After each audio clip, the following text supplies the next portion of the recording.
This is not a champion that he's actually played so far, so it is going to be his debut. We're going to see how well he does on that.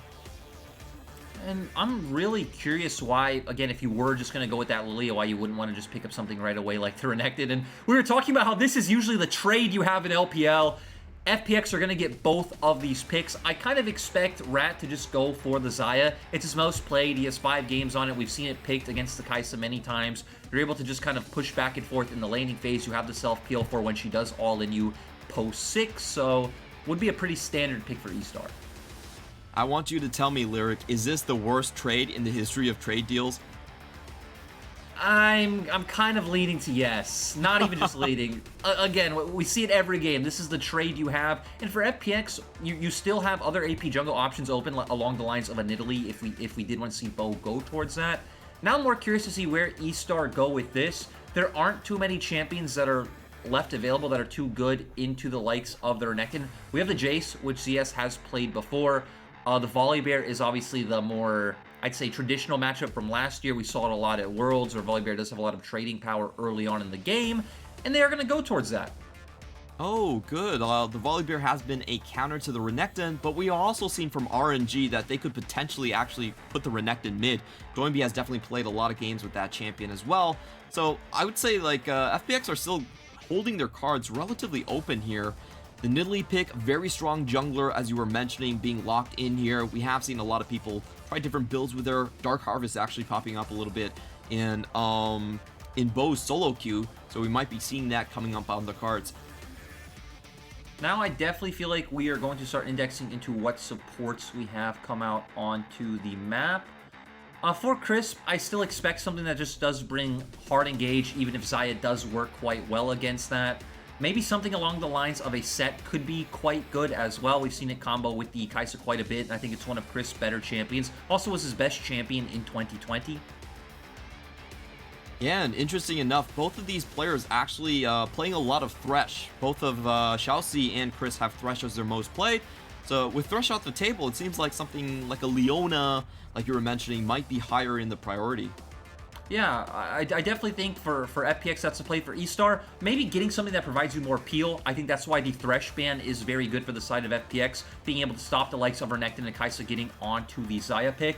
So I'm looking towards something like an Alistar, or if FPX do go with the Leona, you could also bring in the Galio coming in for eStar, but something that definitely brings more safety tools for the Xayah and Lillia pick.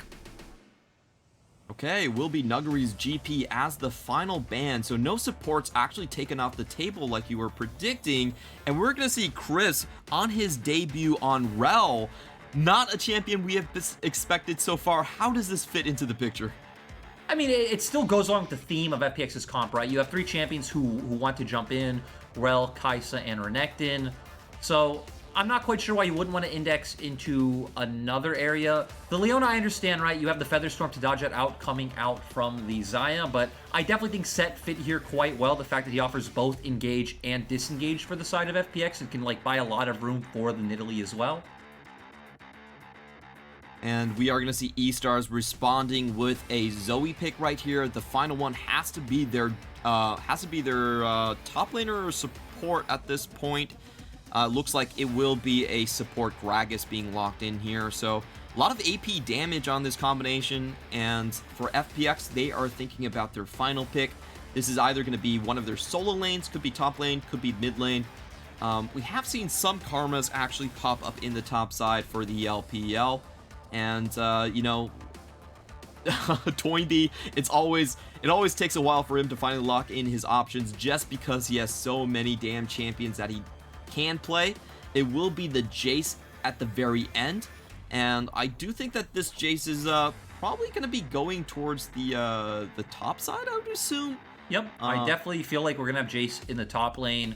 He's going to be able to bully out that Volibear quite hard in lane, and I think Renekton sounds a lot more of a Doinb-esque champion than the likes of the Jayce, so we're going to have that strong mid-jungle setup coming out from the side of FPX. You can set up ganks onto Zoe very easily. You can get that priority and go try and invade the Lillia's jungle. Jayce is going to be fine, self-sufficient in that lane. He can knock back the Volibear if he ever does all in.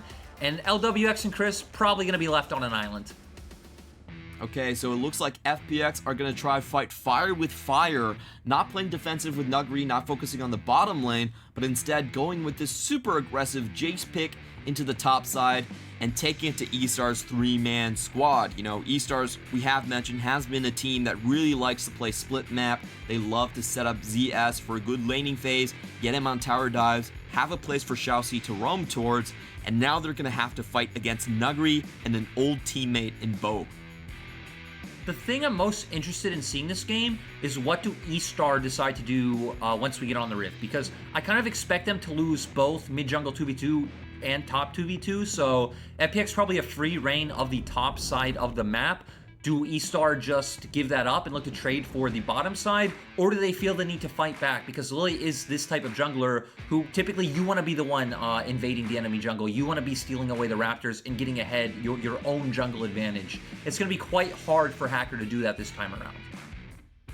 A lot of tough options for eStars to consider here, as you mentioned. Topside probably looking not as favorable given these counter picks and the flex out from FPX.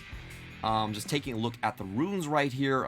We actually don't have that time. We're gonna go straight into game, and it is written in the sky that the LPL is for the fearless. Always looking for fights, always looking for action. We're gonna have a fast and explosive series here.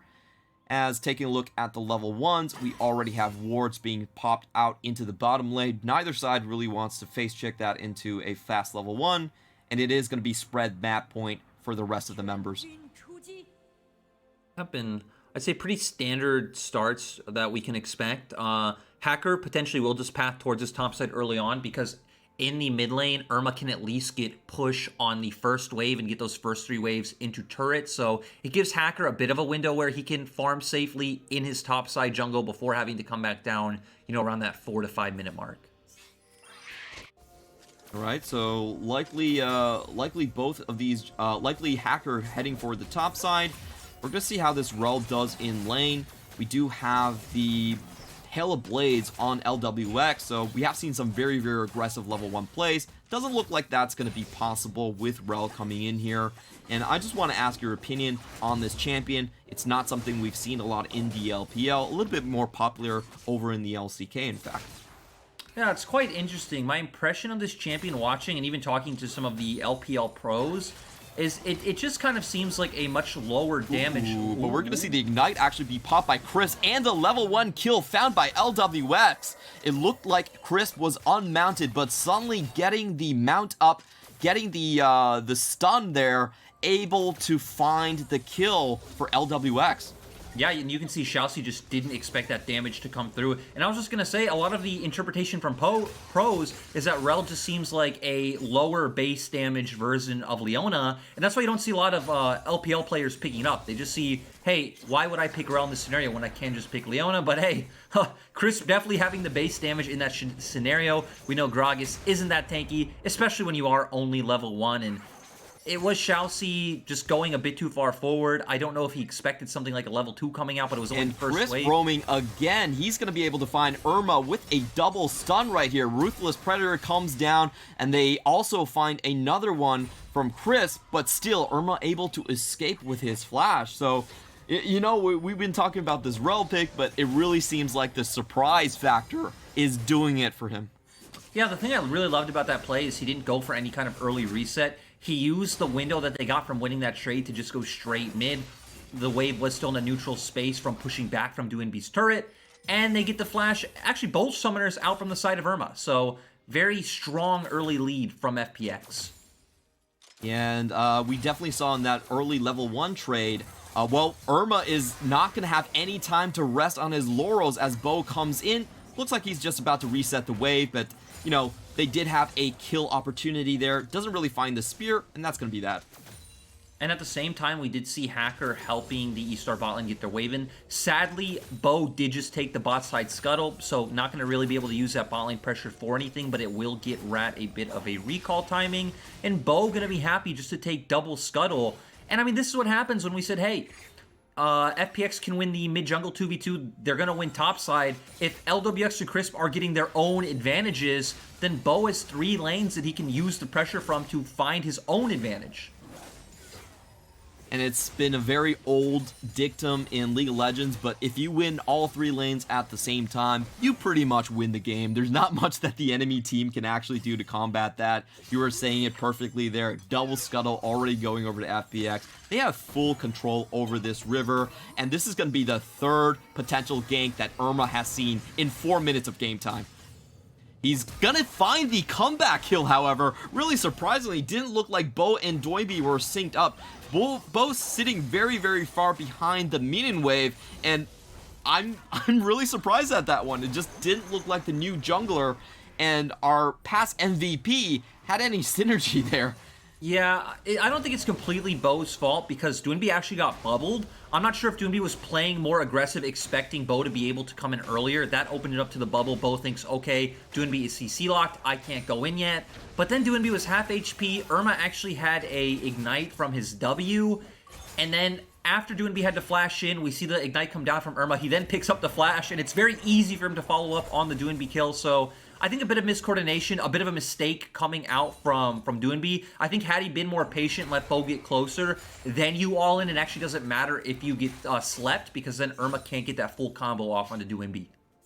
Definitely should not have given over a kill in a 2v1 situation, but Irma, props to him, he does outplay right there, and that should stem the bleeding for eStar's just a couple of seconds here, as we see them right now heading in towards the jungle, and maybe looking at a potential Drake. And Hacker going exactly with what we talked about before the game. He realizes, hey, I can't really contest on the top side of the map. I'm going to keep playing through my bot lane. Sure, they did give over a kill, but they're still going to have the wave pressure, especially from the Gragas pick, being able to harass with those barrels. And they've just been able to get deep vision and still on the path, letting Hacker farm up. Not really too many gank opportunities presented to him with these lane matchups, though. So we have talked a lot about the laning phases and who should come out ahead on which side of the map. I do want to ask your opinion on the comps in general. What do you think is the main goal of maybe this eStar composition? But, you know, it does seem like we have a potential skirmish in hand. Crisp is looking to go in. He is going to just flash in and come in with the crash down. Hacker is still alive. He actually goes forward with that one, loses his life, but eStars does find a comeback kill onto the support. Doinb is chasing Irma as Irma goes across the wall just to find his double kill. Very well done by him, able to dodge out, but is he able to get away is going to be the big question. He actually does find himself in the backline and is able to sneak off with the double kill in hand. What a 200 IQ play coming in from Irma. Actually jukes out the entire FPX team to find those kills, and he's now sitting at 3-0-1. Great skirmish coming out from the side of eStar. This is why we highlighted Irma early on. He bought so much time wrapping all the way around, giving time for ShiauC to find that really nice body slam, opening up Rat to come in and deal more damage. We will get a replay here. eStar, they go for the bot side crab. They got bot side prio. Crisp actually being the one to engage. Really nice 3-man knockup coming out. Hacker then flashes in and gets instantly burst out, but Crisp also on the wrong side of the fight. Irma, this is where Zoe thrives, picks up the flash, able to get over the wall. And here, because FPX are split, he has the ability to just run through the Kaisa on the opposing side, and it just gave room for Rat and ShiauC to come in and save the day. Yeah, that was a huge turnaround of things, and we're going to come right back out from the replay. We're not going to let that one finish just yet. It seemed like we had a little bit of action coming out of the bottom lane, just taking stock of things. Yep, we did see a little bit of a push here, but nothing much to come out of it. Meanwhile, on the top side, the Herald is going to be contested over by the 2v2, with FPX, Nuguri, and Bo seeming to get the upper hand in this one as they have fully pushed ZS into the tower. And it just seems like it's going to be a free objective for FPX in this one. Yeah, and I actually feel like FPX have had a really good idea of how they should be playing out the map and like where they need to put their focus. We saw the early attention mid coming out from Bo. We saw him playing around the top side, looking for camps in the enemy jungle, now going for this Herald. It's just been a lot of execution mistakes coming out from the side of FPX, and he started really benefiting off that. And it goes back to what you asked me before about, hey, what's the win conditions of these comps? I feel like eStar, it's very much kind of that front-to-back team fight, the stock and standard. You have double frontline coming out. You have a very safe bot lane. You can kite back quite well with the Xayah, Zoe, and Lillia. But I'm going to pause, Clement, because we might get some action here. and it is Irma that's going to be able to rotate here just a little bit faster. Also worthy to point out, he does have a redemption on him, so very strong in these skirmish situations. However, they're not actually going to go for this. So Bo, interestingly enough, even with the numbers disadvantage, is able to secure both his own blue buff and his Gromp right here. Of course, Doinb doesn't really need that blue buff, so he's pretty willing for his jungler to pick that one up. And, you know, I felt like eStars definitely could have tried and pushed their advantage with this one. They didn't really go for it.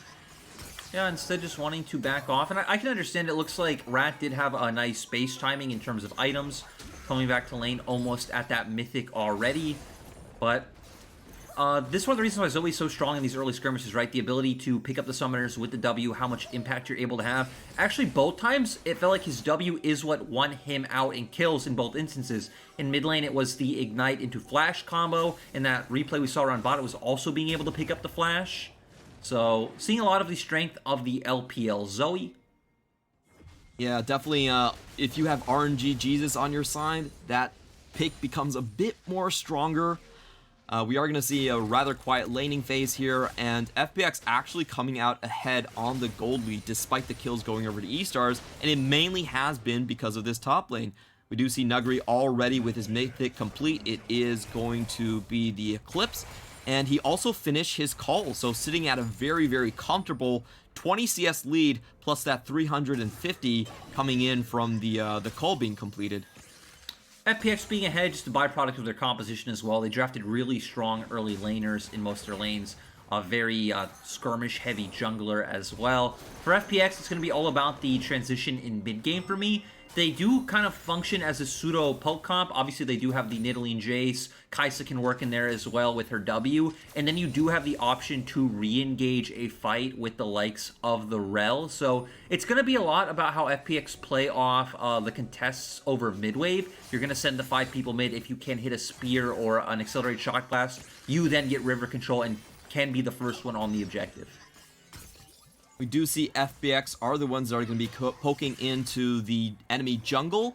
eStars are a little bit slow on this one, but ShiauC does spot out Crisp. There is a 3-man on FPX on the enemy Raptors, but Crisp is going to get ulted down. He's going to be the first one in. He does get multiple stuns down. The first one to fall will be Crisp, but they do find one back. Doinb is in very far behind enemy lines, but Lwx flies in with the killer instinct just to even up the odds, and FPX actually walk away with the kill lead right here. They're going to find 2. Lwx still looking for more, and a perfect snipe incoming from Bo. Very, very well timed as he tags, I believe, ShiauC right out of the perfect timing right there. So well done there. FPX actually get a 3-for-1 and equal up the kills.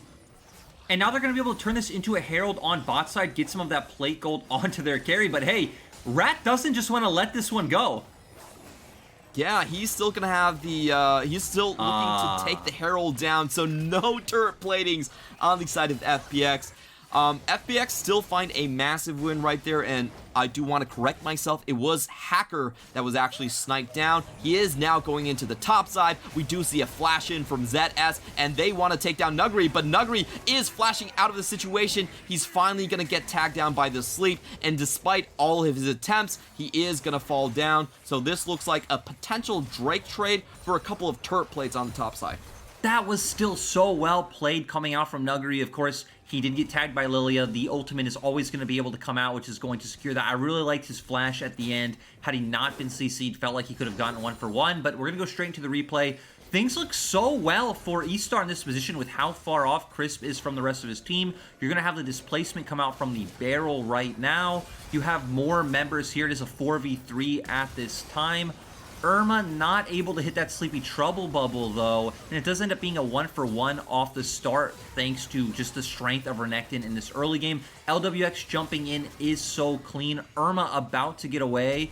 Lwx then flashing over, and then keep your eye on Bo. Just really nice spear to kind of cap off this fight. Yeah, I'm sorry, folks. I must be blind, but it was Irma that was sniped out right there. Kind of hard to tell when everyone is in Zhonya's. He's going to be the one to go down, and that was a huge amount of shutdown gold actually going over towards Bo. He's now the one with the bounty over his head, And as we were talking about this FPX composition, you kind of outlined it very well. They have a lot of priority. A lot of these early skirmishes should go over to their side just because of the strength of their champions. And the question really is, can, eStars actually find themselves back into this situation with their more traditional front-to-back composition? They're going to be the ones setting up a little bit late on this Drake, but they do have the poke potential here as Doinb body blocks and Bo is able to find the last hit onto that Infernal. The big problem at this point, right, is that we have Mythics coming out for Doinb and Bo, but no Mythic on the side of Irma or Hacker. It is standard for Lillia. She does typically go Zhonya's first in a lot of Doinb these actually setups. going in right there. Forces Irma to use a flash.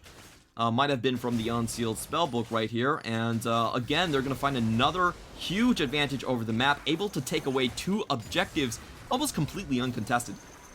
FPX is doing a good job at playing the whole map.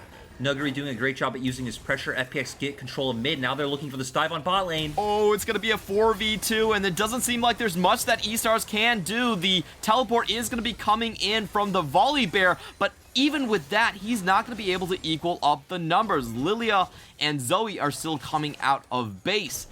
And FPX pretty much just find a free kill while Nuguri in the mid lane gets down the tower. This is just, I can't believe how one-sided these map trades have been, but can Nuguri escape? That's going to be the question. Oh my god, the Everfrost actually found by Irma. What a, I don't know what to say, but that was the perfect pickup for the perfect scenario. Sadly, Clement, it doesn't matter at all. You already highlighted it. They got a kill bot, they got Herald, they got mid lane turret, and they got ZS's TP, and Nuguri still has his. So now, even now, they have TP advantage on the map.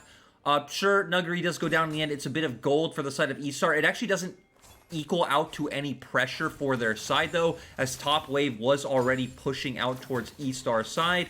Now we're going to see if eStar can find this play on the bot half of the map, but remember, Nuguri would have TP to answer this play if eStar committed. I just love the way FPX has been doing this. eStars, to me, it feels like they keep on expecting FPX to back after taking objective. They were waiting for the back after Drake, they were waiting for the back after Herald, and then they realized, wait a minute, FPX just aren't backing. They're just taking everything. They don't care. They're strong enough. It's pretty nice to see, but at the same time, it's also what's equaling out to a lot of these kills coming out from the side of eStar. This game definitely feels like FPX, like we highlighted earlier, understand their win conditions in the game. They've had the better plans. The execution hasn't always been there, but still, they are the ones sitting at a 4K gold lead in only 17 minutes. In a very powerful position. And just taking a look at the Mythics, we are going to have the Gale Force here, so not the Kraken Slayer coming out for Kaisa. And I'm also really interested to seeing what Rell will be picking up. Does look like she has a bit of the item components for maybe the Shurelya's Battle Song or for something else in that matter. What do you think this is going to be on the Mythic here? I definitely expect it to be the Liandry's Anguish. We do see the Fiendish Codex coming out already, and FPX's comp, though not that tanky, you do have the likes of the Renekton and the Rell in the front line. Again, we don't all too often see the Moonstone Lillia here. I think it could have worked in this composition, but you would have obviously been putting all of your eggs into the rat basket, and let's be completely honest, Clement, I don't think that's eStar's win condition. I think for Hacker and Irma, you need to be the one stepping up and putting this game on your back. Yeah, Irma definitely had a great start to this one, but now it's Doinb's turn to shine as he chases away Rat from the top lane. They're not going to be able to find a collapse onto this one. Good defend on their side. In the meantime, Lwx is going to play PvE. He's going to be a jungle cosplay right now and take away everything from Hacker's jungle. It seems like there might be a 1v1 developing on the bot side, but Irma definitely saw that trinket go down. So are we still going to get the solo? That's the question. Lwx uses his supercharge, is tagged down, has to cleanse right in front of Irma, and that should be the end to that play, unless Irma wants to find a little bit more action here. Doesn't look like it. He's going to back out, and unfortunately, we don't get the 1v1. I really wanted to see that one between the Gale Force and a fed Irma. It's so strange that Lwx, I mean, he knew that Zoe still had to be around, right? So he pretty much just said, cleanse cooldown, I don't care about it. Goes in, clears the wave, and leaves. But still, very non-consequential. It's going to be about this dragon coming up in 20 seconds. It's Doinb. But Doinb is going to finish what Lwx could not. He's going to go in for the 1v1. Does get the sleepy trouble landed onto him, and it's a big question, can Irma actually dodge out? He dodges away from the Jayce shock blast. The spear is body blocked by ShiauC, and that's good teamwork coming out from eStars to keep their mid laner alive. Still, it's going to lead to the dragon for the side of FPX. Did a lot of damage coming out onto Irma, so guarantees them that control over river and dragon side. They also got some wards placed down, so when eStar come back out onto the map, they are going to know. I expect some recalls to come out after this. We're going to start transitioning our vision control towards the top half of the map with that vision spawning. And for eStar, it's still hard. You still are just funneling gold onto the side of Rat. You need to hope for picks to come out either through Sleepy Trouble Bubble or the Squirrel Seed from Lillia to catch out someone who's either over-pushed or a straggler. You can try to put your resources into killing the likes of Nuguri, but that doesn't really give you back any map control. It just kind of gives you a bit more time, gives a bit more gold in the pocket. It's not really much of a win condition. And I think this is something we've seen from eStars is even though they like to play hyper carries, they don't really play around their bottom side. So it usually takes Rat a very, very long time to get his items completed. And we've heard other pros in other regions talk about it. Like Doublelift has said that, hey, if you're playing the Xayah, she really needs a long time to get going. You're looking at that third item, Infinity Edge. It just doesn't seem like eStars are going to get the chance to have their champions at their correct power spikes. It definitely feels like Xayah's come into the meta as more of a response to a lot of the champions coming in. Not only the bot lane matchups, which it certainly is, you know, been an answer to the Kaisa specifically, but you also have so many melee and dive-oriented compositions, which Xayah does so well with her self-peel, being able to kite back, obviously the Blade Caller and being able to lock people down. So I like your point that it takes time. It takes that 3 item, so it's not exactly strong on its own, but it's definitely an answer to a lot of meta compositions. Yep, unfortunately for eStars, they are facing a lot of poke coming out from FPX. So, you know, a lot of times FPX probably doesn't even need to walk up to Rat to force him out of situations. eStars are just going to group mid, try and get some vision along this Baron, and FPX definitely look like they're hunting for an engage. Bow's Spear does go wide, but they are holding on to the brush. They have their full 5-man in this mid lane, and with Volibear on the bottom side, it looks like they're just willing to step into the river themselves. It's now eStar's turn to respond to this one. They're going to send a little bit of poke into the river. This is a very tense situation. If Bo can find a little bit more damage, you know, Lwx, he could fly in at any moment right here. It seems like FPX are just happy with re-establishing their vision dominance on that river. They're going to go into the 1-3-1 pattern. And, you know, eStars, I fully expect them to back out after this one. Didn't really win the tug of war here, and now they have to deal with their side waves. And that's the thing, right, that I like about FPX's comp in the mid game, is it can play out multiple lane assignments and formations. You are very strong in the 1-3-1. Both of their carries are stronger than both ZS and Irma at this point. They do amazingly when they are just 5-man mid at contesting that mid wave as we saw, because you're just going to have accelerated shock blasts and Nidalee spears in your face, which is going to allow them to walk into the river. ShiauC runs into some trouble around the corner. In Chinese, we call that running into love around the corner. You never know when love will strike you, and sometimes it is lethal. Unfortunately for ShiauC, that's what he found. He found a big Renekton stalking him in the jungle, and FPX are going to head straight towards the Baron. It might seem like Nuguri might even stop the teleport here. Oh, he's just a while off, so eStars does find a 5v4 onto the top lane. This could be their chance to come back into the game. Lillia does find the hacker kill, but the Baron is still secured by FPX. A very close situation going down, and Doinb comes up, not able to survive this, and eStars does find a 1-for-3 trade. However, the Baron still goes over to FPX. Who do you favor in this one? I definitely think FPX still got the better of this trade. It is very tragic that Nuguri wasn't able to cancel ZS's TP, so it didn't end up being a 4 versus 4 fight. ZS coming with a really massive ultimate allowed eStar to pick up a lot of those kills, but you... oh god, Lwx. That damage! Oh, that was great. Lwx with the thumbs up, and thank you for correcting me. It was a 4v4 because ShiauC was down It still felt very, very close in that team fight, but like you said, FPX still likely coming out favored in that one, especially with the comeback kill onto Rat. I think the good part is that you still have the Baron on one of your side laners, so Jayce is still going to do incredibly well and be able to pressure that tower solo. And then you don't even need to run a 1-3-1 necessarily, since Doinb doesn't have it and Lwx does. You can run a 1-4 setup, and then you have Baron buff in both lanes. Set up your other one to slow push, and you'll have constant pressure on the map. But we're going to go into the replay, and as we saw on the bottom side, that Jayce wasn't able to cancel the Volibear TP. They are able to go in 4v4. Really nice play coming out from Rat, especially with the Blade Caller. We're going to have to jump straight into the action right here as Lwx finds another kill in the enemy jungle. eStars are in full retreat with Chris a little bit low. Irma actually gets stunned here. Nuguri does find the shock blast, but not enough damage. Lwx on the side. The assassin AD carry with another flashing emote. He's able to finish off the carries right here. And it just seems like FPX are not going to give eStars any breaks. We saw ShiauC get picked off of our screen, and it's really hard to kind of fault him for trying to find vision, but sadly, when they can't contest side lanes, when they can't contest the 5v5 mid, ShiauC doesn't have any way of safely going into his jungle and getting down wards, and FPX are just doing a really good job at punishing that. This seems like it's going to be a miracle if eStars can survive to the 30-minute mark. FPX are looking at a Dragon Soul Point as they take down this Ocean Drake from Bo. And at this point, I really don't see how eStars can claw themselves back into the game. Irma had a great start, but it didn't seem like it was enough.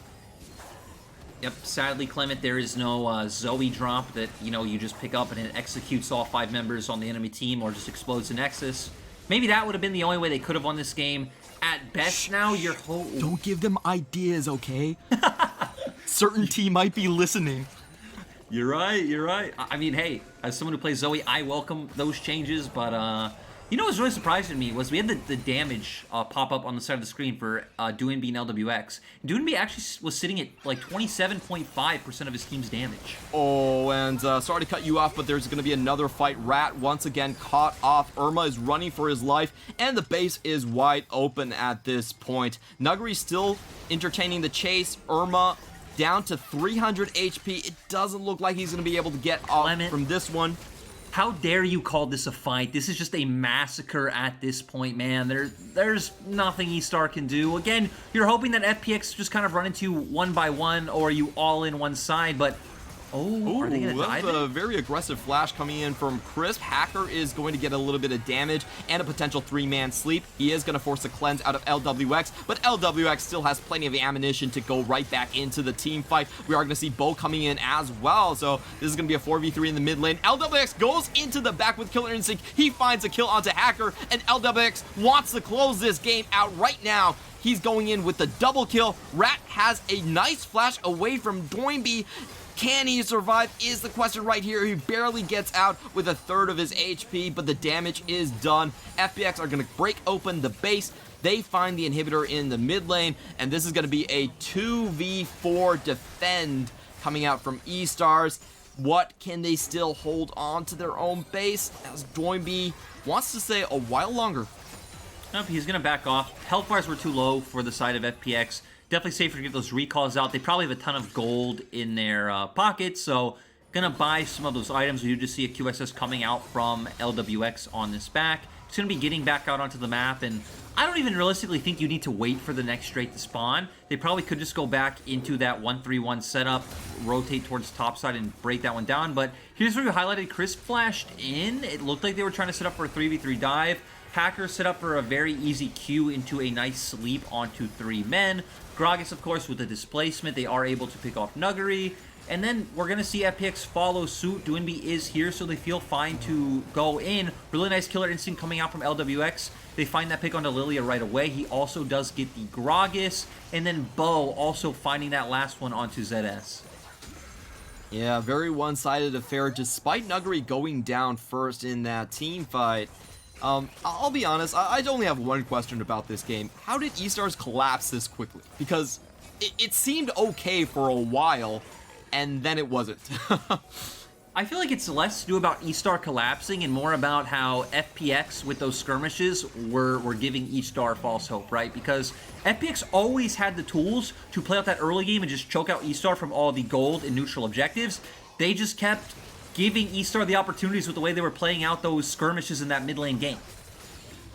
So this actually could have been an even more dominant game coming from FPX is what you're telling me, basically. I think it should have been, Clement. I think it should have been. Yeah, that Irma, I have to say, he has been the highlight on this young eStars team for me. It's such a great outplay early on. Doinb is going to find himself in a 1v5 while the rest of his team members take down the Baron, but he's going to make a very good fight here. Actually survives until the 3 members find the Baron, so he was definitely in that one for over 5 seconds, tanking on the entire team, and I think he's not going to feel any remorse for being caught out there.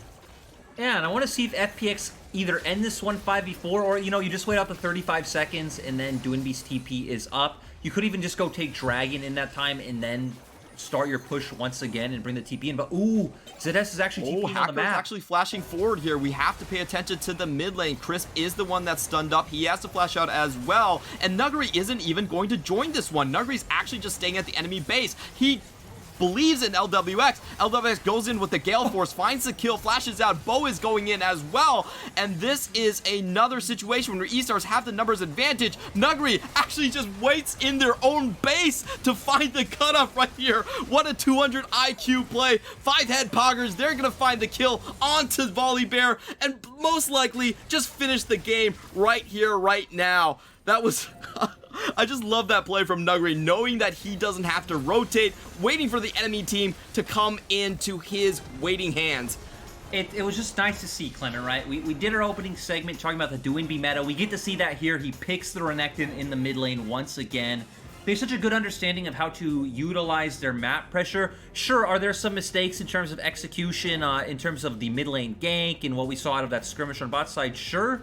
But after that, it was all about controlling these objectives, all about rotating numerous members around the map, creating that numbers advantage that we knew that they were able to get, and then just snowballing that from there on forward. That was close to a 20k advantage for FPX, one of the most one-sided games that we've seen the entire split. And I guess my biggest question is, what could have eStars done to kind of avoid this draft situation like you were highlighting? You know, you were saying that even though there was some execution mishaps on FPX, it looked like this comp should have been able to deliver on the exact same results and probably even better here. So what can eStars actually change about their draft? And you can see in the gold graph right there, 17.2k advantage to FPX. I'll be honest, I wasn't too big a fan of the first pick Lillia. We even highlighted what was going to happen if they didn't first pick the Renekton or Kaisa. It's what we see in the LPL every game. And then when you're left with the more defensive bot lane option, with the flexibility of a team like FPX with Renekton, you are also giving them that ability to get counter pick on both side lanes, obviously, because that Renekton can play either lane.